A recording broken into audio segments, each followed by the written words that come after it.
Today, we'll be discussing from the Srimad Bhagavatam verse, the 11th canto, which is a part of the Bhagavad-Gita.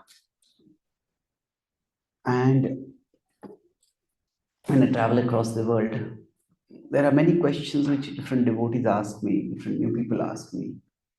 And then I try to see if there's some questions which get repeated, or some questions whose answers are important and often the answers are not very clear. So then I try to focus on those questions and try to develop the answers in a way that can be easily understandable. So one such question is that we are on the spiritual path and we all want to grow spiritually. I have nowadays started using the word spiritual growth instead of spiritual advancement, because for many people, especially in the Western world, the word advancement has a very financial connotation or a very corporate connotation. And even Hindus, they feel ISKCON is a very commercialized or bureaucratized or westernized kind of spirituality is presenting. So word spiritual advancement itself seems to be, people don't use the word advanced or spiritual advancement generally in a spiritual context. So just like Srila Prabhupada would use the word cult at his time, but now we don't use the word cult. So I prefer spiritual growth rather than spiritual advancement. But either way, we all want to grow on the spiritual path, we want to go ahead. Now, how do we know that we are going ahead? And if we are not going ahead, then what can we do about it? How can we ensure that we're going ahead? So this particular verse is giving a principle. I'll talk about this in three broad parts. I'll write and draw certain things. So I'll talk about the characteristics. First, in universal terms. There are general principles that apply for everyone. Then I'll talk about it in individual terms. And then finally,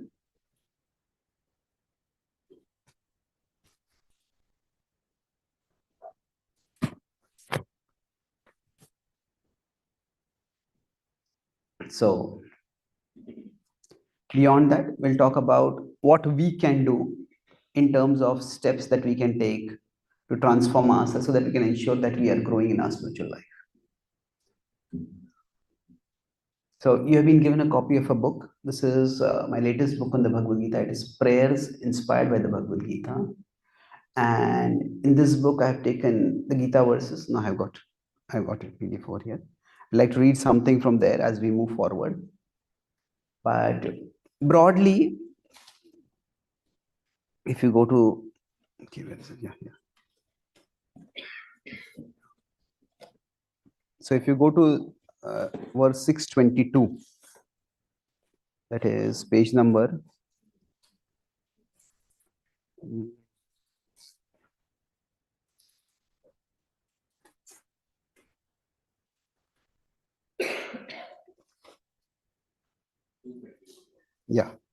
228 page. So in this book, basically, for every verse of the Gita, I have taken that verse as an inspiration for offering a prayer, which is like a spiritual affirmation. It's a affirmation that the one-line summary of the prayer, and then I've taken the Gita verse and I have rendered it in English poetry. And then I have taken the Gita verse and then seen how that can be an inspiration for a prayer that relates with our context. So we'll read something from here. Do we have a second mic or? Yeah. So first I'll talk about the universal symptoms. So you can repeat after me. My dear Lord, let me seek the state beyond insufficiency and insecurity. You can recite the verse. Yam labdva cha param labham manyate nadhikam tatah yasmin sthito na dukkhena Gurunapi vichalyate. Having relished this, there is no greater gain. In this deep conviction, they firmly remain. No distress, not even a catastrophic affliction, can shake them from this divine realization. So, in this verse, Krishna is giving the universal characteristics of spiritual advancement. What are the characteristics? Krishna is saying two things over here. That once you gain this, there's nothing more to be gained. That means one doesn't feel insufficiency. And the other is that even if we lose something, even if some affliction comes, we don't feel lost by that. There's no insecurity. So, who would like to read? Who has the mic? Yes, please. Can read about 2-3 sentences. Yeah. My dear Lord, whatever I achieve in this world is always characterized by two problems: insufficiency and insecurity. Whenever I attain something wonderful, it soon starts feeling insufficient, and something else, something I do not have, starts appearing more attractive, making me crave for that. And this cycle goes on and on, leaving me dissatisfied even after achieving the best of success. Yes, hold on, yes. So, basically, when we say this world is a place of distress, sometimes people feel this is very pessimistic. This world is a place of distress. It has to be understood what distress means.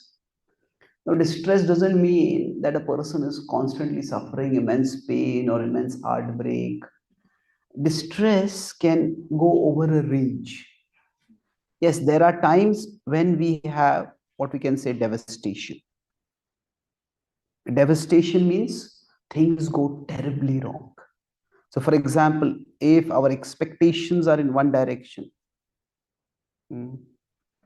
somebody expected to, they started a company and they expected to become millionaires by that. And then they find out that their partner swindled them and their partner has taken all the money and has left them all the debts. So then when the reality is totally opposite of the expectation, that is devastation. And this happens sometime in life. This can be very, very painful. But at other level, we also experience dissatisfaction. Now, dissatisfaction means that we get something that we want. There is the expectation that we had, and our expectation is fulfilled. Say, we wanted to buy a big house, we wanted to become a millionaire or a billionaire, whatever. We become that, but then we find out that it's not all that great. The reality turns out to be disappointing.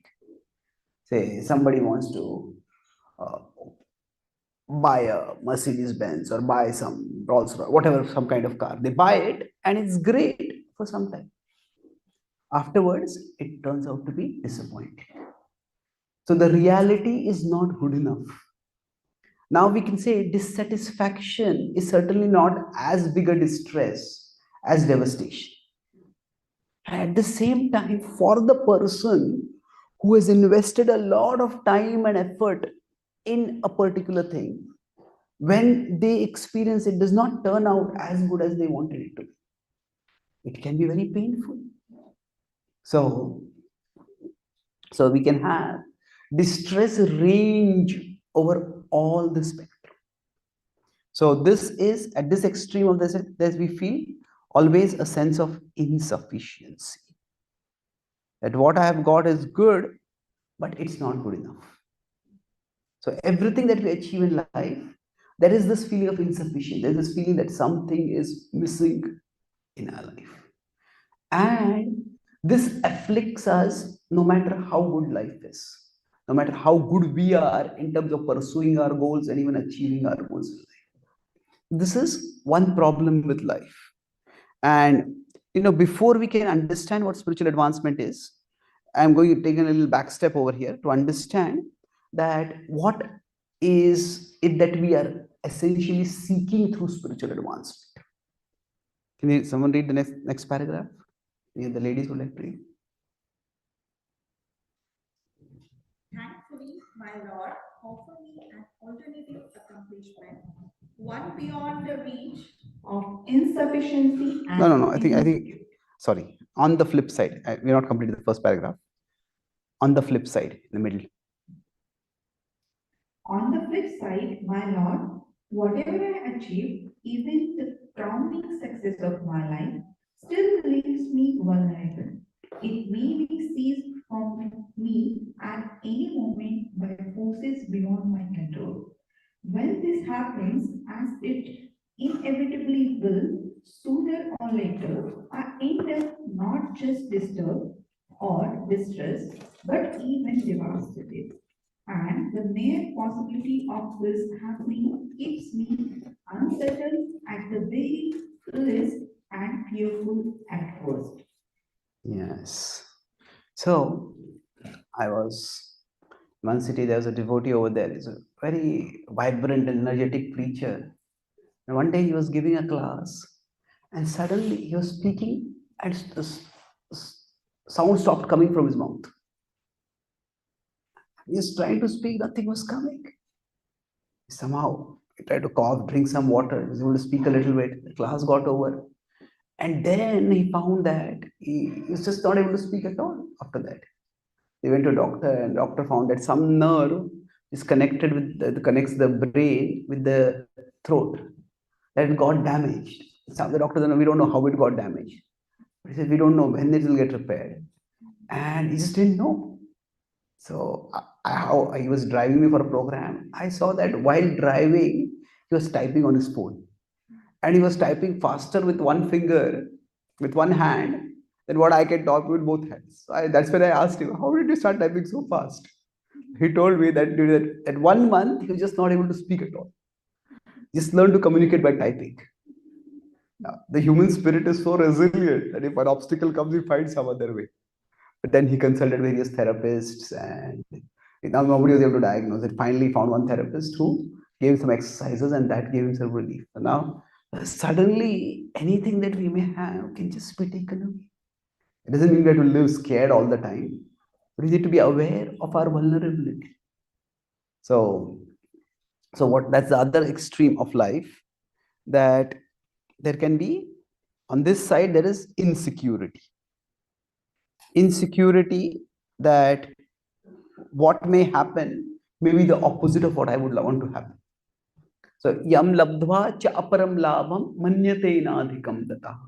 When we grow spiritually, we go beyond this insufficiency. What I've achieved, this is the best. There's nothing more to be attained. And then what we have achieved, that cannot be taken away from us. Yam labdva chaparam labham manyate nadhikam. Yasmin sthito na dukkhena guruna piricharyate.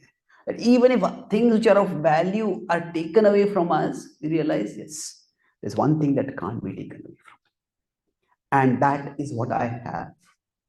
So spiritual growth is not just about how many verses somebody can remember, or how well a person can chant without sleeping, or how much a person can fast Nirjal on Ekadashi, or how long a person can sit and study the Bhagavatam. All these are good things. But ultimately, when we are looking for spiritual growth, we are looking to go beyond the dualities of this world. So, from this perspective, that spiritual advancement has a universal characteristic. The universal characteristic is that we have the dualities of life. Kabhi khushi, kabhi gam. So now, for some people, when these dualities come, they go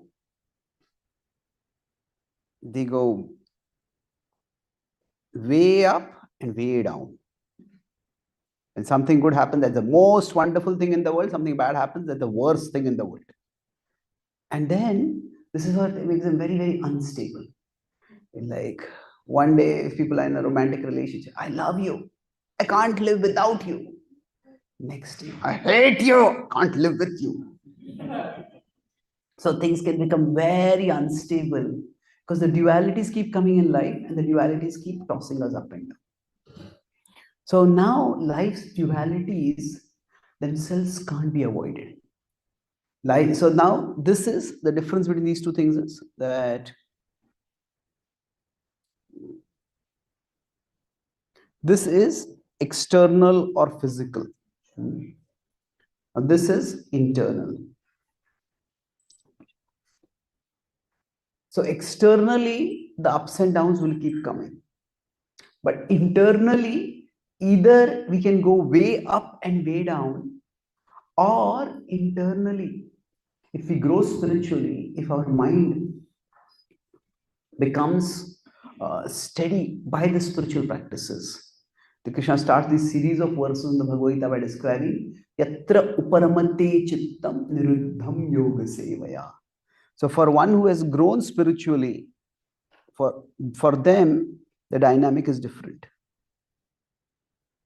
The mind becomes much, much steadier. It is not affected by the ups and downs. There might be a little up, little down, little up, little down, but largely the mind stays steady. And in this way, the ups and downs will be there, but we don't go so much with ups and downs. So this is a spiritually disconnected person versus a spiritually connected person. So spiritually disconnected person will be very vulnerable to life's ups and downs. A spiritually connected person will be much steadier. Now, how does this steadiness come about? So this is at an emotional level. At an emotional level, our ups and downs that we experience are lesser. Now, the Bhagavad-Gita itself begins with Arjuna experiencing a huge down. He feels devastated. He feels, this is not what I bargained for. When he has to fight against Bhishma and Drona, these are the people from whom he has learned archery.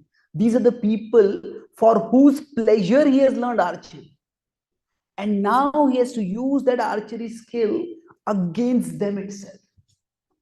Or till the last moment, because Arjuna was very, very affectionate to Drona, Arjuna was very, very affectionate to Bhishma.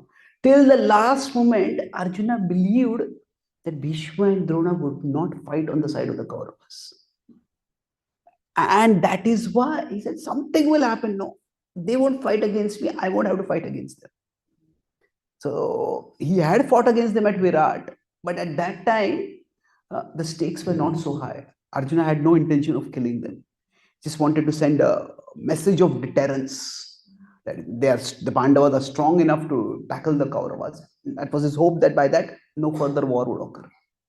And that's why when he came in the middle of the battlefield and Bhishma Drona Pramuktaha Sarvesham cha Mahikshitam, when he saw all the warriors, but Bhishma Drona Pramuktaha, that's when he was overwhelmed. So Arjuna has gone deep down into emotional dumps over there. He's just totally afflicted.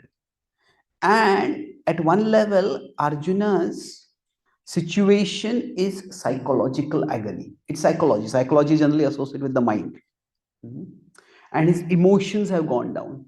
But the Gita does not address issue, although the problem is psychological, the Gita addresses it at the level of philosophy, not at the level of psychology. Philosophy is focused on the buddhi, the intelligence. So psychology is associated. So Arjuna's emotions are affected, but our emotions, they come from our conceptions. Our emotions, they arise from our conceptions. Conceptions of what is important. Based on what we think is important, accordingly our emotions will come. If we as Indians are very attached to cricket, if India loses a cricket match, we will get very agitated. But if India is also playing baseball, India loses a baseball match, what is baseball? We may not even know about it. So it's our conception of what is important that determines our emotion. If something is considered important, then we will get very affected by it. Something is not very important, then we won't be affected by it. So the Gita does not address Arjuna's issue at the level of emotions. It addresses it at the level of conceptions. So in one sense, emotions are the results of conceptions. And to change the emotions, to regulate the emotions, we need to change the conceptions. So spiritual advancement, Srila Prabhupada says in one places, spiritual advancement is about changing our conceptions. So changing the way we think, changing what we think is of value. So in universal terms, I said, spiritual growth is about we understand that there's something more valuable than the ups and downs of life. In our normal course of life, we want to get the ups and we want to avoid the downs. We want to have the ups as much as we can, and we want to avoid the downs as much as we can. And that's fair enough. No, if the weather is pleasant, it is much more easy to go about doing things. If the weather is unpleasant, we would want to avoid it. And that's fair enough. There's nothing wrong in that. But to think that this is what is the basis of happiness, that's where the problems come up. So now there's one concept which I'll be talking about repeatedly. There's the concept of artha. Now, artha ke anek artha hai. So the word artha has many different meanings. One is money. Like we have the Artha Mantri, the Finance Minister of India, Dharma, Artha, Kama, Moksha. There also, it refers to money, or more generically, it can refer to resources. Wealth can be of many different kinds. Now, Artha also refers to meaning. So, what is iska artha kya hai? What is the meaning of this? But Artha also refers to purpose. These four, Dharma, Artha, Kama, Moksha, are the Purush Arthas. They are the purposes of life. So now, in the Vedic tradition, Artha is considered to be that which gives meaning to our life. Now, for all of us, money is something which gives meaning to our life. Without money, we can't survive. But that's not necessarily the only source of meaning. So, artha, we all many have many arthas. Our health is one artha for us. Our family is one artha for us. So, artha is important. Now, when any artha, any source of meaning, we equate it with the paramartha. So, for example, money is important. But if somebody makes money the most important thing, when artha becomes the paramartha, that is when it leads to anartha. So when artha becomes paramartha, that leads to anartha. Now what is anartha? For example, if somebody thinks money to be the most important thing, then the anartha that comes is greed. Now the male-female attraction is a natural principle in the world. That's how reproduction happens. That's how humanity sustains itself. So that's natural. But when that becomes the sole basis or driving purpose of a person's life, that becomes the sole basis by which a person makes decisions, then that leads to lust. That leads to kamesha, krodesha, rajogurusam. Krishna says, mahashano mahapapa. When an artha becomes the paramartha, that leads to anartha. So now anartha also has two distinct meanings. One is there is an inner meaning. There's inner aspect to it. There is basically what? There is an inner impurity that comes in. Krishna.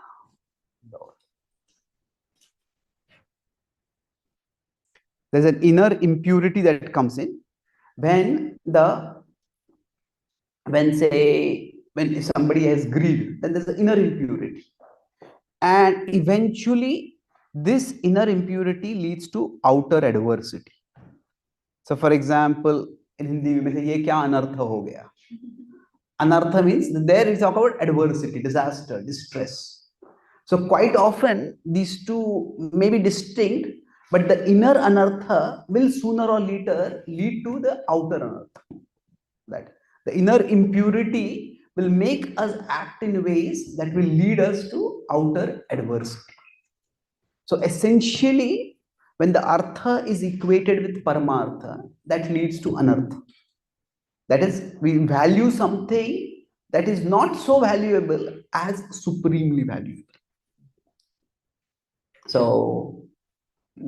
I was giving this class once in Delhi, and one devotee was whispering something to the other devotee's ear.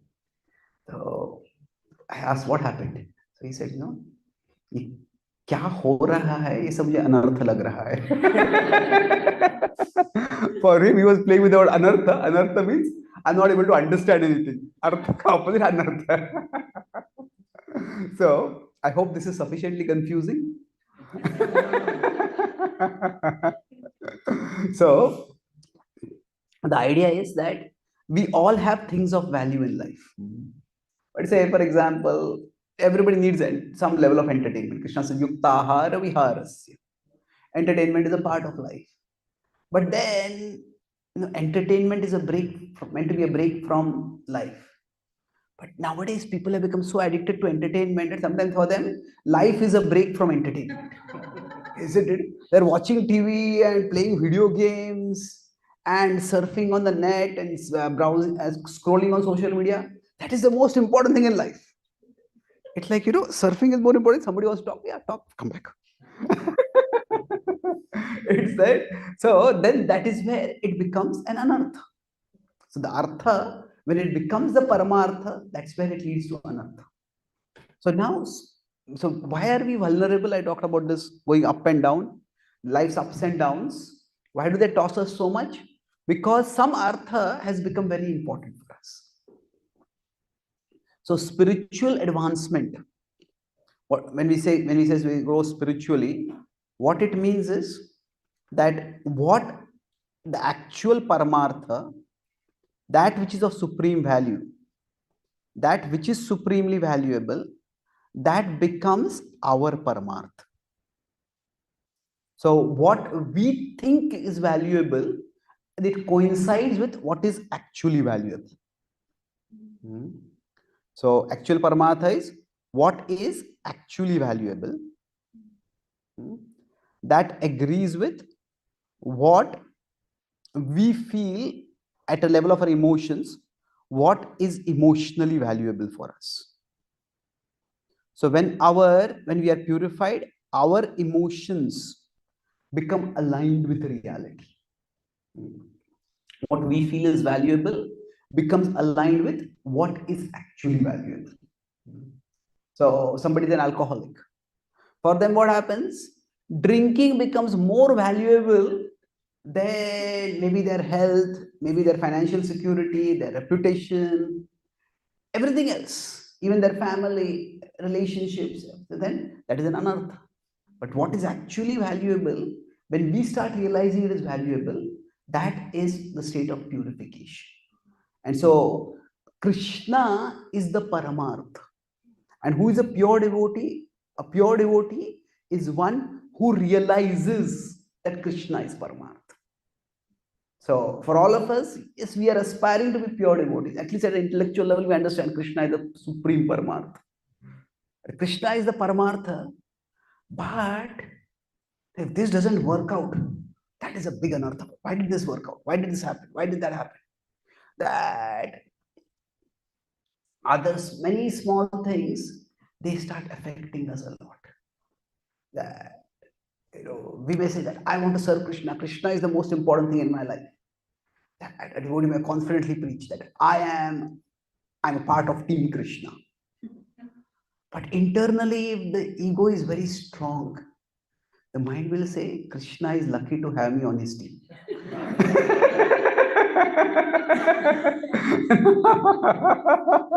I am such a good devotee. I am doing so much service. Really, Krishna is lucky to have me. So, although we are practicing bhakti, what we are thinking is my ability, my talent, my contribution, that is actually more important than Krishna also. I have done so much for Krishna. So that way, even within bhakti, anarthas can come in. So anartha basically means what?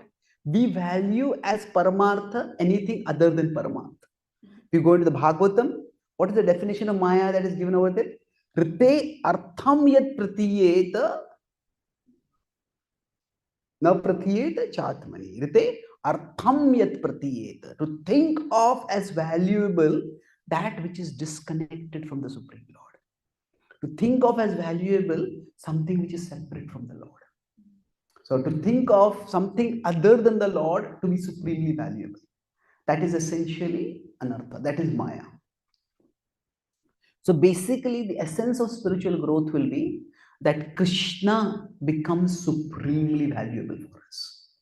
So that's why in spiritual growth, we have these two universal components. That is Artha Pravrutti and Anartha Nivrutti. So Artha Pravrutti, that means that which is truly meaningful, that is Krishna, toward him we become attracted. And that which we think is valuable, our attraction towards that decreases. Anartha Nivrutti. So Artha Pravrutti is, we could say this is spiritual attraction. We are attracted towards Krishna. And Anartha Nivrutti is that we all have certain material infatuation. That material infatuation could be with wealth, it could be with looks, it could be with popularity, whatever it is, that material infatuation decreases. So the spiritual attraction increases, the material infatuation decreases. So if these two things are happening, that means that we are growing spiritually. So now when we are trying to go towards Krishna, what does spiritual attraction mean? So this is, I said I'll talk about three broad things. First one I said, we'll talk about that out of universal characteristics. So universal characteristics will be that our attraction to the spiritual, our attraction to Krishna increases, and our infatuation with the material decreases. So now let's look at the verse which I talked about was more about individual characteristics. Sve sve dikare yanisha. So each one of us is an individual, and each one of us has an individual relationship with Krishna. So we could consider, say, this is one way to understand this. Say, this is Krishna, and this is the material world. Then, what we want to do, if we are here, we want to move from here to Krishna. So there is a force which, say, around, just like if the material world is like a planet, is like a earth, then there is a gravity pull around this, which keeps us down. Now around Krishna also there is a gravity pull which pulls us up. So around Krishna also there is a gravity pull which pulls us up. So basically that we want to get out of the gravity pull of the worldly objects, and then we want to get into the gravity pull of Krishna. So now here, for the time being, the way I have depicted is these are two distinct stages. There is, so this getting out of this gravity pull would be anartha nivrutti. Our infatuation with the material things, it decreases. Getting out of the gravity pull of the particular objects that we are attracted to. Say if somebody is very attached to maybe movies or politics or sports or whatever. Now that may be an object of interest because we live in the world, but one interest is one thing, infatuation is another thing. Infatuation means one just cannot think without thinking about that thing. The thoughts constantly go over that direction. So we overcome that, and then this journey, this is Artha Pravritti, where we come into the gravity pull of Krishna, and then once we come into the gravity pull of Krishna, we start going faster and faster toward Krishna. We get pulled toward Krishna. So while we are in this phase, there's a lot of push required. We have to push ourselves towards Krishna. Once we come into this phase, we experience the pull of Krishna. So in spiritual life, there is the push principle and there is the pull principle. Push is what we push ourselves, when other devotees push us. and we sometimes push them back instead of. So there's the push principle. Push is where we have to use our willpower and keep going onwards. The push principle is required as long as we are within the gravity pull of the sense objects, of the worldly objects. But once we come into the gravity pull of Krishna, then it is purvabhyasena tenaiva riyate yavashopi saha. Now, in the Bhagavad-Gita, the word avasha is used for both these things. For the push, for both pulls, the pull of the material world. Krishna says that, what does Arjuna say? Athakena prayuktoyam papam chariti purusha anichanapi varshneya baladivan. So balad, by force, as if I'm attracted. Later on in the 8th chapter also Krishna uses the word avashaha, that bhutva bhutva parliyate, we are created, destroyed. Again, avashaha, we are helpless in the world. So it's almost like we are helplessly dragged down. So Krishna uses the word avashaha for the material attractions. If I let this phone go right now, if I let this phone go, you will think, have you let your brain go? Is it? So I won't let the phone go. But if I let the phone go, what is going to happen? It's going to fall. It's avashaha. There has to be effort to hold it up. If I don't hold it up, it's going to go down. So because the phone is in the gravity pull of the earth. So like that, as long as we are in the gravity pull of the sense objects, we will be dragged down. But Krishna says, for those who have practiced bhakti in their previous life, when they awaken their bhakti, purvabhyasena tenaiva riyate ya avashopi saha. They are naturally attracted toward Krishna. They may have all comfortable things in their life, but they feel something is missing. I need to have something bigger, something better in my life. And that's how they start moving toward Krishna. Now, the individual aspect of this is that, while I talk the general principle, that from the material world, we want to go towards Krishna. So the individual aspect is that in the material world, there are many different objects. And Krishna also has many different manifestations. So we could say that in the material world, so there could be money, there could be fame, there could be health, there could be looks, there could be so many things that are there, which could be the objects that drag us down. And Krishna also has many different manifestations. We could have the deities, we could have the holy name, we could have Shastra study, we could have preaching, we could have book distribution, we could have going to the dhams. The Krishna has many different manifestations. So when the Shastras tell us that yena kena prakarena mana Krishna niveshat, somehow or the other fix the mind on Krishna. What that means is that somehow or the other we have to get into the gravity pull of Krishna. And we try to. So now for us, because each one of us is an individual, what may happen is that different objects may have different degrees of gravity pulls. So for example, if somebody was eating meat previously, and most people, if they start practicing bhakti, soon they give up the desire to eat meat. Even if they're traveling in a plane and somebody next to them is eating meat, you don't even notice it. Or if you notice it, you just turn away from it. So what has happened is, we don't know whether Krishna is all attractive, Krishna Prasad is all attractive. It just attracts us. So some gravity pull may be very, very less. We just get away from it quickly. Something might be much, much more. Something means very huge.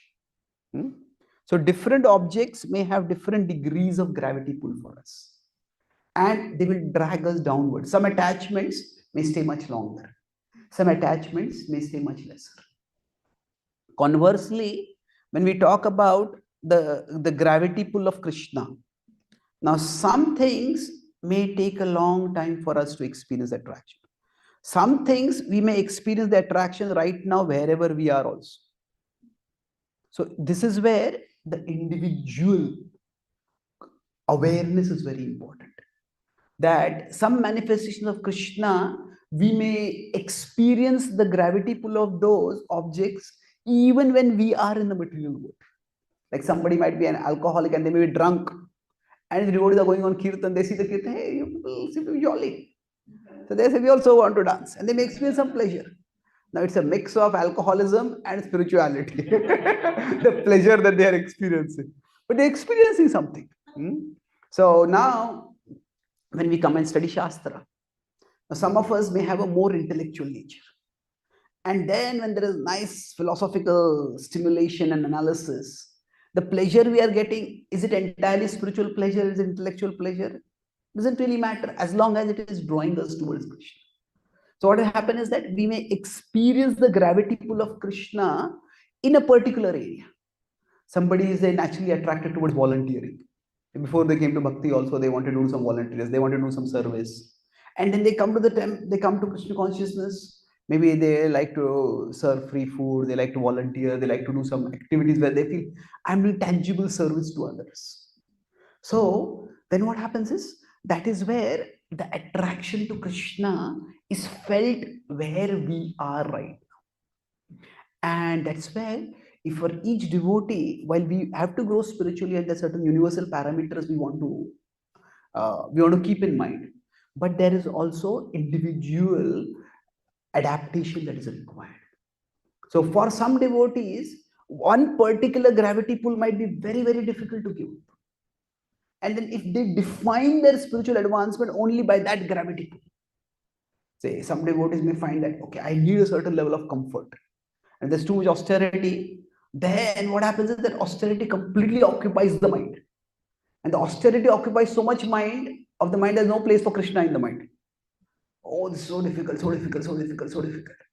It's like somebody has to fast. Some people hold fast to their determination to fast. And some people give up their determination to fast. So now, does it matter? So fasting is not the only characteristic of spiritual advancement. So for some people, the gravity pull of particular objects might be very strong. And if we define our spiritual growth solely in that term, this is what I need to give up. And if you're not able to give it up, we'll just become very discouraged. We'll feel I'm not growing at all. And conversely, some manifestations of Krishna, we may be attracted more. Some devotees may just love to come and do deity worship. And maybe hearing classes, okay, I can do that. But that's not something we look forward to. Now, we would like to develop our relationship with Krishna in all aspects. And that is true. At the same time, we have to take the small wins wherever we get them. We can be grateful. At least I have this attraction to Krishna. And cherish that and build on that. So this is where Sve Adhikare Yanishta, that according to each individual, we can work accordingly. So each individual, we have to find out which is the attachment. So if I were to look at whether I am growing spiritually or not, so I'll conclude with this point, that what is the practical application for us? See, in general, for us in our spiritual life, the biggest loss for us is the loss of hope. If we lose hope that I can advance spiritually, then that is the biggest loss. That's why one of the characters of pure devotee or of a serious devotee that's described in the Bhakti Sindhu is that Asha Baddha. It is said that even if Krishna comes and tells a devotee, you will never make spiritual advancement, it says, I'll still keep serving you. So we should never lose hope in our spiritual life. And how can we not lose hope? See, in general, this loss of hope happens when we feel that, oh, there's no change happening. Nothing is, I'm still the same the way I am. Some people say their idea is that, we like innovation as long as we don't have to change anything. we want often change, the benefits of change without the price of change. So what happens is, for each one of us, some areas change may be more difficult. So if we feel that whatever I am doing, there's no change happening at all, then I may start thinking, why should I practice it at all? What is the point of practicing this? So we don't want to lose hope. That's why for us, there are two, let me put it this way. If I am on the spiritual path here, so now we need to look back And that should increase our faith that I have come a significant distance. Now, we may not have come a significant distance in particular areas. Maybe one or two attachments, some attachments may still seem to be the way they were 5 years ago, 10 years ago. But we can look back and see where we have covered a significant distance. And for that, that's why if we tie our spiritual advancement to only one thing, for example, chanting is very important, but chanting is going to be a struggle. It is always because the mind is restless, the world is turbulent.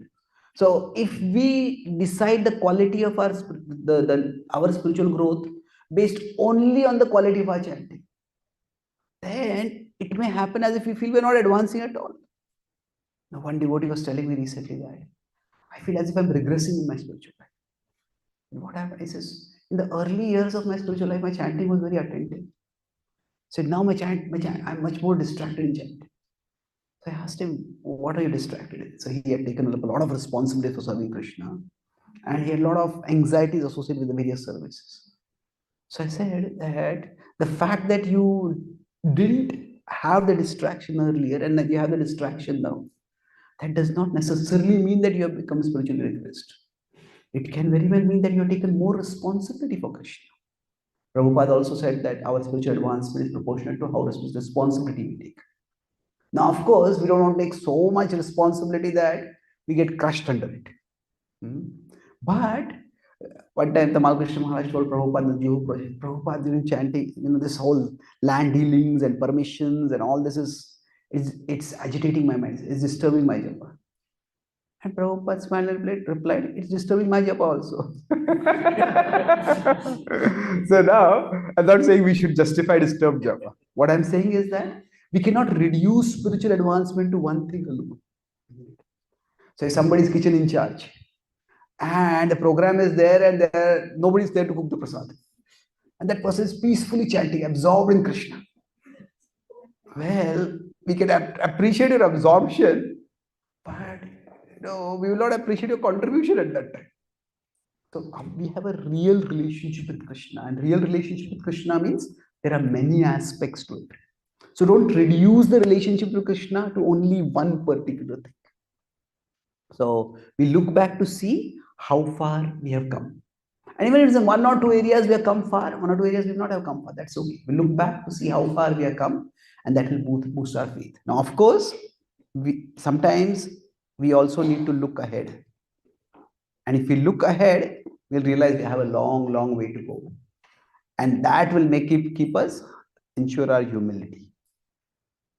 So if we look back, that will restore our faith. If we look ahead, that I still have a long way to go, that will keep us humble. So for each devotee, how do we know that we are spiritually growing? We can look at not all anarthas in general, but is there some anartha from which the nivritti has happened for me? And is there some artha toward which there is pravritti? And then based on that, we can say, yes, I am growing in my spiritual life. And then we could even set specific goals in Krishna's service. Okay, this next 1 year, this is one anartha I want to fight against. Or this is one artha for which I want to develop pravritti. And then we can plan accordingly. If I want to develop more attraction towards Shastra, then I associate with devotees who are studying Shastra. Then I associate with devotees who are immersed in scripture, who love scripture. And then we develop Sangat Sanjayate Kama. By that, we also develop that attraction to Krishna. And in that way, we all will grow spiritually. We will all come close to Krishna. I'll make one last point over here. That in general, spiritual advancement or spiritual growth, it goes in three phases basically. Initially, it's revolutionary. Initially, it's a rapid growth. It's like revolutionary growth. Revolutionary means what? We may have had some bad habits. We just break free from them. It's a dramatic change that happens in the initial few years. Then after that, for many years, it is evolutionary. It is very incremental growth. It is very gradual, it's happening because the external growth changes have already happened. The inner changes take time. And then after that, in the final stage, also it becomes revolutionary. What do I mean by revolutionary? It's like the example is given by, I think, Chakravarti Vishwanath Thakur. He says that when I'm not sure about Chakravarti, but it's given by one of our acharyas. He says that, say, if you go out for a morning walk in a chanting, and the sun has not yet risen. So we are going around, it's early morning, it's dawn, and we're chanting, and then suddenly we realize, oh, the sun has risen. The sun was constantly rising, but at one moment we realize, oh, the sun has risen. So the rising is constant, but the realization that it has risen comes at a particular time. So similarly, it is Prabhupada also doesn't use this particular example, but he says that it's like we keep practicing bhakti, and one day we'll realize that actually we have become purified. One day we'll realize that the anarthas which were tormenting us, they just disappear. One day we'll realize that yes, Krishna is the supreme reality. That there comes a stage when we go beyond nishtha, that we can now use arguments to refute somebody's an atheist. We can use arguments to counter doubts. We may get some doubts and we get some answers, we'll remove those doubts. But there comes a stage where our experience of Krishna becomes the basis of our Shraddha. So we don't need tarka, we don't need buddhi. So I was talking with one senior Prabhupada disciple. He felt that he was a very big logician before. So he said that one day I realized it was like my faith in Krishna existed independent of my logic. It seemed as if it existed independent of me also. Like it means that I used all the logical argument that you could use to attack that faith. That faith didn't even have a dent also. So it's like at that particular time, once we get the experience of Krishna, that's a revolutionary thing. But that revolutionary change happens gradually. So every day that we are practicing sadhana bhakti, we are evolving. And one day, that time will come and we realize that actually Krishna is the supreme reality. That ultimately everything that has artha in my life, it gets its artha from Krishna. Tvameva mata cha pita tvameva, tvameva bandhusya saka tvameva, tvameva vidya dravinam tvameva, tvameva sarvam mama deva deva. That is the time when we realize Krishna is the ultimate reality. And when I say that the Paramartha, what is the Paramartha becomes our realization, our experience, our conviction of what is Paramartha. That's the time when we are situating Krishna's gravity pull. And then even if we are in this world, we are Jivan Mukta. We are in this world, but we are no longer bound by the attachments of this world. And then it's only a matter of time when we have Videha Mukti also. I'm speaking all this is very far away for me, but just getting this map can be very encouraging for us to know that we are on the right path and to make sure that we stay on the right path. So I'll summarize what I discussed today. We're talking about spiritual growth and how to understand it. I talked about three main points. That first is the universal characteristics of spiritual growth. And I talked about how the world is a place of distress. And the distress is at one level, even at the best of times, we feel there is insufficiency. That what I have got is not good enough. This was my expectation, and the reality turns out to be short of that. And in the worst of times, what we have is we have insecurity. That in insecurity, what happens? That we had a certain expectation, and the reality turns out to be the complete opposite of the expectation. This is when we experience, at this level, it is dissatisfaction, and the other level, it is devastation. But the world will always have something or the other.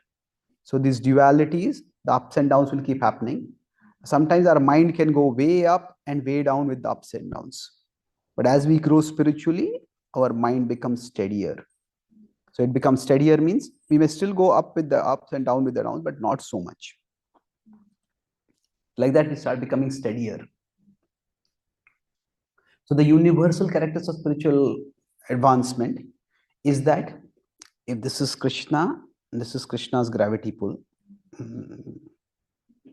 and this is the material world, and this is the material world's gravity pull. So then what happens for us is that we want to, this is a stage of anartha nivritti. So we want to get out of the anarthas, that is, we have to get out of the gravity pull of the worldly objects. And then we want to get into the gravity pull of Krishna. So while we are in the gravity pull of the material world and its objects, we need to push ourselves. So anartha nivritti and artha pravritti, these are both important aspects of bhakti. So here I talked about how, what exactly is anartha? Anartha is when we equate artha with paramartha. When what is of some value, we make it into the supreme value. That is what leads to anartha. I talked about how anartha can have both an internal dimension where there's internal impurity, and it eventually leads to external adversity. So all this is about the first point, which I spent a maximum amount of time. And I talk about the individual level, each one of us has to see how there are many sense objects in this world, and each of them has its gravity pull, and there are many manifestations of Krishna also. So some sense objects may have a very strong pull, some may have a moderate pull, some may have a near zero pull for us. And similarly, some manifestations of Krishna, there might be a slight pull. Some manifestations of Krishna, there might be a huge pull. So we have to see which manifestations of Krishna we can be attracted to from where we are, and which sense objects, the infatuation that we can fight against, we can overcome. So yena kena prakarena mana Krishna Vaishya means whichever manifestation of Krishna we are attracted to, we focus on that and we treasure that. So on the spiritual path, we look back so that we can have hope that I have moved ahead, and we look ahead so that we have humility. Not that I become proud, I have a lot of distance to cover. And then finally, I talked about how the last point was that each one of us needs to see from where I am, that initially our growth is revolutionary, then it becomes evolutionary, and then it will become revolutionary again. So most of us are in this path where our growth is right now evolutionary. It's incremental, it's gradual, it's not revolutionary. So that does not mean that will not happen. The revolutionary growth will also happen from the evolutionary practice of bhakti. So we can all set goals for ourselves, which anartha we need to fight against, or which artha we want to get attracted to. But don't equate our spiritual advancement necessarily with the overcoming of one particular artha or the attraction to one particular artha. We are all individuals. Krishna is an individual. Our relationship is an individual. And that's why Sve Sve Adhikare Anishta. Each one of us, according to our particular place, we will grow spiritually. So let us pray to Krishna that, my dear Lord, please help me to have faith in you and to be attracted to you, to realize that you are the supreme artha, and help me to come out of the gravity pull of the worldly objects and to come in your gravity pull and keep steadily moving forward towards you. So we can repeat the starting prayer. My dear Lord, let me seek the state beyond insufficiency and insecurity. Shri Krishna Bhagwan ki, Srila Prabhupada ki jai, Gaura Bhakta Vrinda ki jai, Gaura Premanande. Thank you.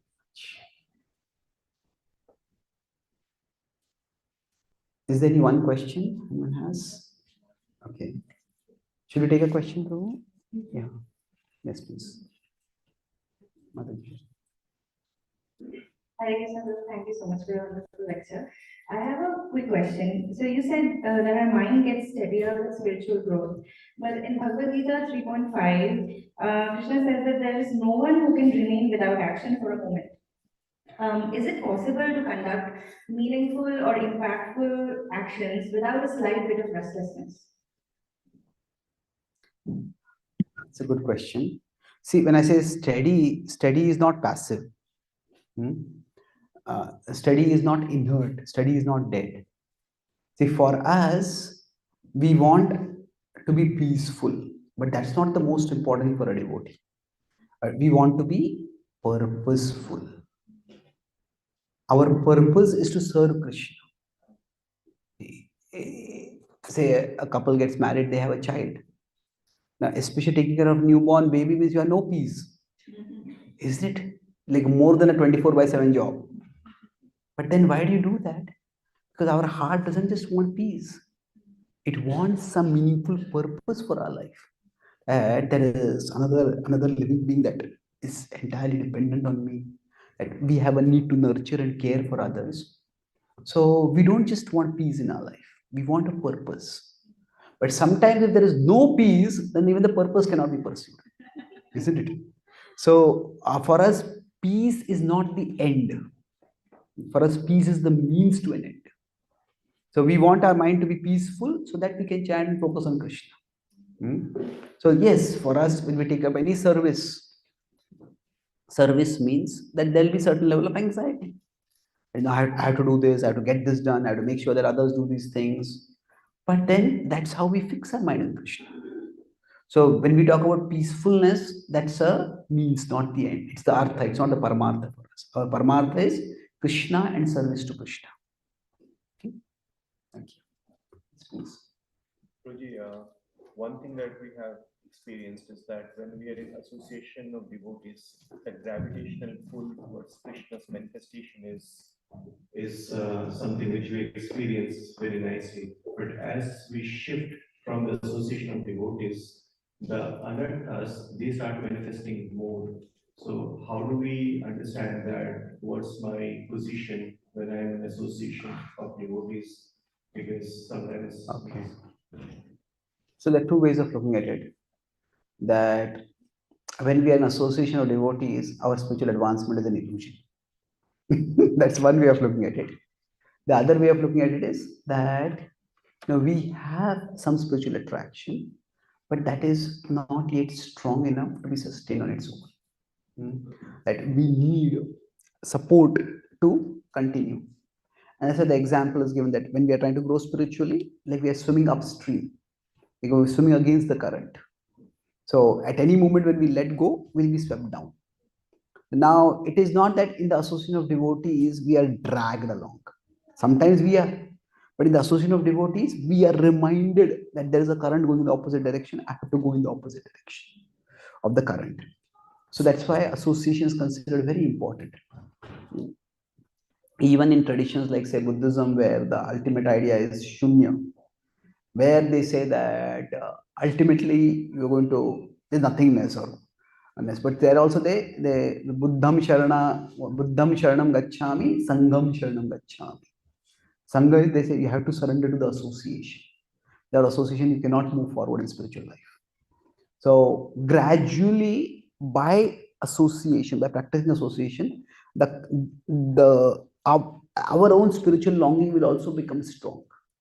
And then even if there's no association, we will be able to practice bhakti. And we will be able to practice bhakti sustainably. But it's that even then we would want to be association, because ultimately in our conception, the ultimate spiritual reality is also a community. For us, Sangha is not a means to merging or voidism or oneness. For us, Sangha is the means and Sangha is also the end. Of course, in the spiritual world, the Sangha is of like-minded, of devotees who have none of the anarthas. We also don't have the anarthas. So the conflicts that we experience in this world won't be experienced there. But association is important. So the better way to look at it is that if in association we feel spiritually energized, without association we don't feel spiritually energized. That does not mean that our spiritual energization is an illusion or spiritual advancement is illusion. It's more that it's a reminder for humility that whatever growth I'm making, it's not just by my power alone. It is by Krishna's mercy that is manifesting through association. So even if I don't have association all the time, if I have appreciation for association, I look forward to association, and that will ensure that we will be on the spiritually right track. So, is you have a question? Last question.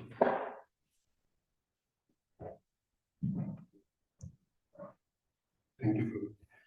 Prabhuji, when I was looking at the graph of the peaceful and variation, I feel, can this peaceful graph itself is like at an upper zone, something like, where I have sometimes where I feel like I have more anxious on many activities, like if I do devotional activities or services here or in the house. So I was just thinking, like, if I'm like a little bit up in the graph, Okay. maybe peaceful with the same activity, more activity pattern. See, when I said that we become peaceful, I think none of you are peaceful with the idea of becoming peaceful. There are two different things over here. See, a devotee has an internal sense of security and peace that I am with Krishna, Krishna is with me. That my life is meant for Krishna's service. So once that inner security is there, there can be outer anxiety. Because I want to do this for Krishna, I want to do this for Krishna, and if this does not work out. So there's sometimes Prabhupada, I think it happened in Europe once. Some devotees, the initiation ceremony was there and nothing was arranged. Prabhupada got very angry. And Prabhupada did not get angry very often. He got very angry, and then the ceremony, devotees arranged everything, ceremony went well. And after that, devotees were supposed to serve prasad to Prabhupada. And they were afraid, will Prabhupada be angry? And Prabhupada was in his room. And the devotees peered through the small window, and Prabhupada was sitting on a chair and Jaya Gauranitai, Jaya Gauranitai, Jaya Gauranitai. Prabhupada was almost like innocently happy like a child. And then Prabhupada attendant went in, he said that, Prabhupada, you seem so angry. Prabhupada gave the example, he said that like an ocean may have stormy waves at the top, but deep below the water is calm. So, even advanced devotees will sometimes get agitated, sometimes they may be anxious because they are so concerned about serving Krishna. But at the core of their being is Krishna, and Krishna is unchanging. That's why at the core of the being there is security, there is confidence. Now, sometimes without Krishna, even materially minded people might seem very calm externally. And that's possible. I mean, it's always better to be calm than to be agitated, isn't it? But they may be calm externally, but at the core of their being, there is no basis for their security, there's no basis for their calmness. Either it is a facade created by a lot of willpower, or it is an illusion because they are not realizing that there is nothing at the core. So we could say that there is, in one sense, there is outer peace, and then there is inner peace. So now a devotee may sometimes be outer peace or outer not peace. A devotee can be in both these situations. A materialistic person may have outer peace, but they do not have inner peace. So what happens for us is, when we take up some important service, naturally some anxiety will be there. And that anxiety is also a part of our relationship with Krishna. When Mother Yashoda sees that Krishna has disappeared, where is Krishna gone? And she hears that Yamalajun tree is falling. And she's anxious, was Krishna in that area? Anything happened to Krishna? She's overwhelmed with anxiety. So now for us, we have to see whether the anxiety is centered on Krishna or the anxiety is taking us away from Krishna. So if there is too much anxiety, so much that we are not able to function at all, then that means I cannot take this much for Krishna. But some level of anxiety, it's like there is a thin line between anxiety and intensity. It is that, is anxiety the same as intensity? Well, definitely it's not the same. But suppose you have to give a class and it's a very important class, you're a little anxious. Because we are anxious, we will study intensely, we'll prepare properly. So if there is no anxiety, there will be no intensity, isn't it? Now, sometimes anxiety can actually increase our intensity. But sometimes what happens? Anxiety increases and intensity decreases. The anxiety becomes so much that we can't do anything at all. So if the anxiety is leading to intensity, this is positive. If the anxiety is decreasing our intensity, that is negative. A certain level of anxiety is important. Now, if you want to, if say a spiritual master is coming and we have the opportunity to serve or drive your spiritual master, cook for our spiritual master, there should be some anxiety that shows the seriousness of our service, that we take the responsibility seriously, we take the opportunity seriously. So, but if the anxiety is overwhelming us, then okay, then maybe I need some help. Maybe we have to distribute the services. So we'll have to take some practical steps. Okay. Thank you very much. Grantaraj Srimad Bhagavatam ki jai. Gaur Premanande.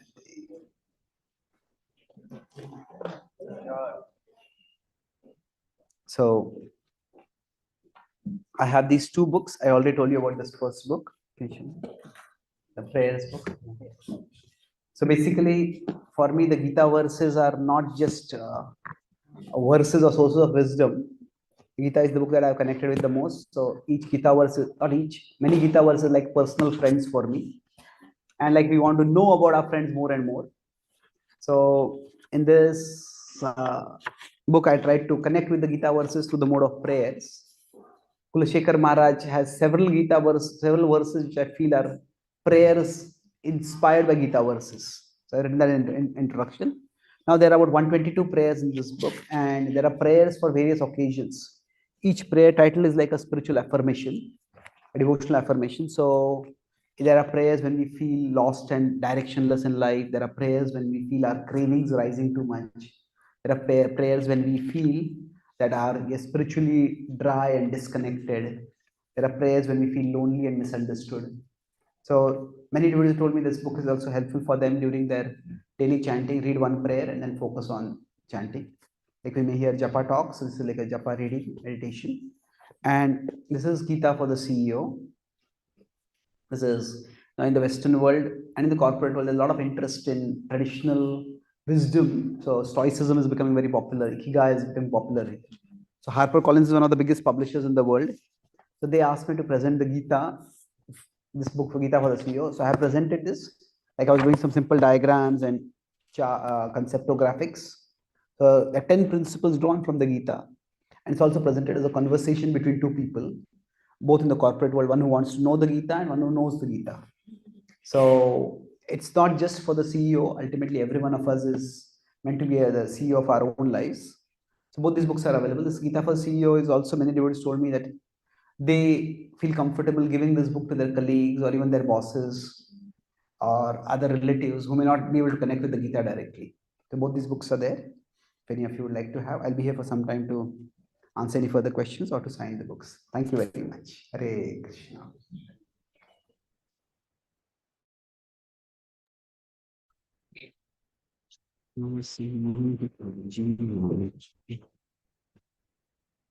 Is this closed?